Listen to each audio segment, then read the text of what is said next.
Chapter 43. Boon granted to Mahalakshmi. Om Shri Ganeshaya Namaha.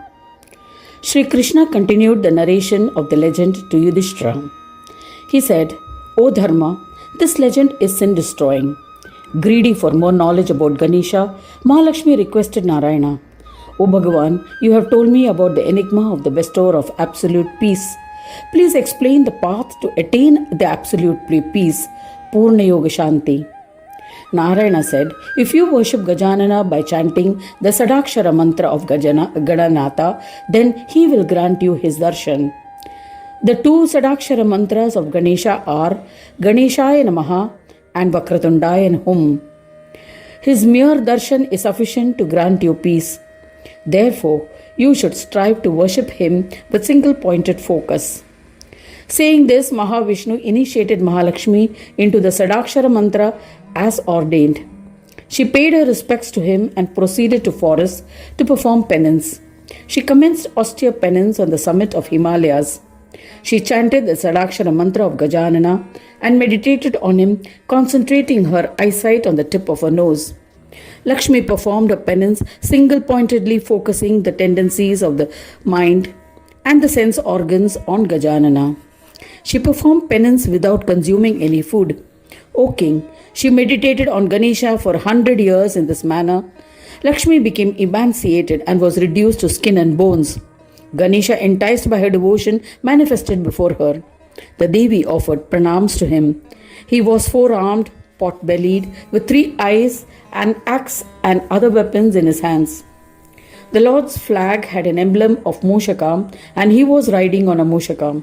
He was adorned with various ornaments. He was accompanied by Siddhi and Buddhi. The gem Chintamani was around his neck. A crescent moon was on his head. Seshnag was tied around his navel. Gajavadana was wearing a beautiful yellow garment. Lakshmi stood up, performed his puja, and holding her palms joined together in prayer, she extolled Ganesha. Mahalakshmi said, O Mahodara, the one who conducts various leelas, I bow to you. To the one who always dwells in his abode, Swananda, to the one who is comprehensible through devotion, I bow to you. To the one with 4 arms, to the driver of the 4 aspects, to the one who is mounted on his vehicle, a Mushaka, to the one whose flag bears an emblem of Mushak, I bow to you.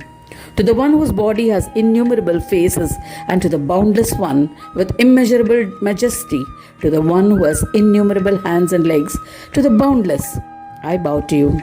To the one who is the animate and inanimate of creation, to the one who is beyond all animate and inanimate creation, to the bestower of yogic peace, to the one always in the form of yoga, I bow to you.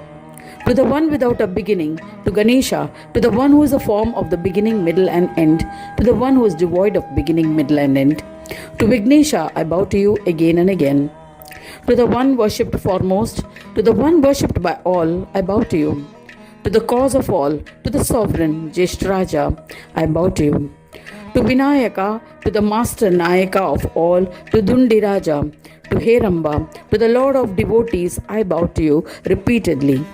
To the creator of the world, to its preserver, to its destroyer, to Ganesha, to the one who is devoid of the triad of existence, to the Lord of Devas, I bow to you. In Atharvashesha Stotra, it has been mentioned that Ganesha is beyond the states of existence, gunas or attributes, and kala or time. To the bestower of fruits of action, to the one who induces devotees to perform karmas, to Lambodara, to the one devoid of karma and akarma, my prostrations to you. To the Lord of Yoga, to the bestower of yoga, to yogis, to Gajanana, to the epitome of peace, to the one who is identified with Supreme Brahma, I bow again and again. O Gananatha, Lord of Brahmas, how can I praise you enough? Therefore I only offer my salutations. Please accept lovingly. O Ganesha, I am indeed blessed, grateful and accomplished. Blessed is my life, my parents, by darshan of Gajanana. O Yudhishthira, singing the praise of the Lord, Lakshmi started dancing in ecstasy. Tears of joy flowed from her eyes, her throat choked with emotions. Lord Ganadisha then said, O Mahalakshmi, ask for any boon that you desire. I shall definitely grant it. as I am pleased with your devotion. O Devi, the stotra that you have composed will bestow enjoyment, liberation, and fulfill all desires of the readers and listeners. Anyone who reads the stotra will be blessed with sons, grandsons, and everything else that he yearns for. The faithful devotees will get wealth, food grains, and joy. Hearing these words of Ganesha, Mahalakshmi was overjoyed. With humility and with hands folded in prayer, said to him, O Mahodara, if you are pleased and wish to grant a boon, grant that my devotion to you will be steadfast. I offer my prostrations to you. O Gananayaka, you are our family deity and I worship you with great devotion. Yet I have one desire. The mind is fickle in this worldly existence. Everyone in this world desires a son. They strive for the same in a deluded state. So, O Vignahara, please incarnate as my son. I shall worship perpetually and shower you with motherly love.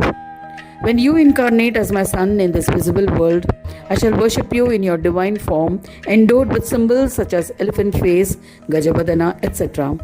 You are truly the form of yoga. If you incarnate as my son, I shall achieve yogic peace. There is no doubt about it. Your mother and father remain in bondage without liberation, then the words of Vedas and other scriptures will be considered as falsehood. Therefore, O Gananayaka, have mercy and incarnate as my son. I shall be devoted to you and will attain union with Supreme Brahma. O merciful one, O Lord, bless me with this boon. I do not desire for anything else. O Lord of Lords, O illustrious one, I bow to you. Ganesha comprehended the predicament of Lakshmi. Heeding to these words of Lakshmi, Ganesha said to her delight, he became acclaimed as Mahodara in the future. Ganesha said, by intending to honor your service and devotion, I shall incarnate as your son and destroy Jnanari Daitya. O Devi, whatever your desires will be fulfilled. This is certain. With my grace, you will become worthy of worship by the yogis. O Mahadevi, earlier you were engaged in my bhajans and had attained freedom from infatuations and had become a skilled yogini endowed with yogic peace. At that time, Bhrigu Rishi had made you his daughter by the powers of his penance. You became infatuated and was destroyed by the curse of a Brahmin. In the past, Varuna performed austere penance and worshipped you, and hence you became his daughter and in that form the wife of Vishnu. As a result, you forgot me. After being enlightened by Vishnu, you worshipped me by yogic service and have attained me. O Anaghe, try to recollect all your past. In the past, Vishnu had worshipped me and had prayed that I be born as his son. O daughter of ocean, now you too desire that I be born as your son. Therefore, O Devi, I shall fulfill the desire of you and Vishnu both. There is no doubt about it. Granting these boons, Ganesha disappeared and returned to Swanandaloka. Lakshmi became sad and engaged in her daily chores. She remembered her past through the power of yoga and was astonished. She remembered Gajanana. She got an idol of Gajanana installed at the hands of Brahmins well versed in Vedas. Lakshmi wholeheartedly worshipped the idol and then returned to her abode Vaikunta. She narrated the events in detail to Vishnu. Hearing that, Vishnu was overjoyed and said to Lakshmi, O daughter of the seas, you are indeed blessed. You were blessed by the darshan of Lord Gajanana. Now Vignapa will incarnate as our son. Thus ends the 43rd chapter titled Boon granted to Mahalakshmi in the 3rd Khanda of the Purana Upanishad, Srimad Mudgal Puran, describing the legends of Mahodara, dedicated to Sri Gajanana. End of chapter 43.